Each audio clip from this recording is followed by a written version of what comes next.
சத்தியமன்னி கொடுத்து விட்டு பகவான் என்னை இப்படி முழிக்கலாமா? முழிக்கலாமா? சொன்ன சொல்லை தவறலாமா சொர்க்கேசா?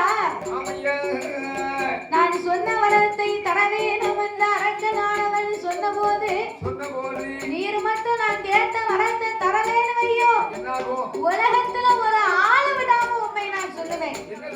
சத்தியத்தை மறந்த பகவான், குழுவனை பகவான், பொய் சொல்லி பகவான் அப்படின்னு ஊருக்கு ஊரு முக்குக்கு முக்கு போஸ்ட் அடிச்சு ஒட்டிடுவேன் அப்படின்னு சொன்ன வருங்க.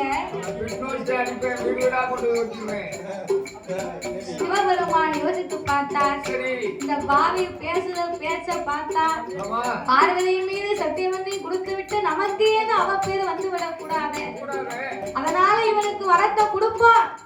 கொடுக்கிறதை கொடுக்குதான் இவனுக்கு சாபத்தை கொடுத்துதான் நம்ம வரம் கொடுக்க வேண்டும் என்ற ஆண்டவன் எப்படி வரம் கொடுத்தார்?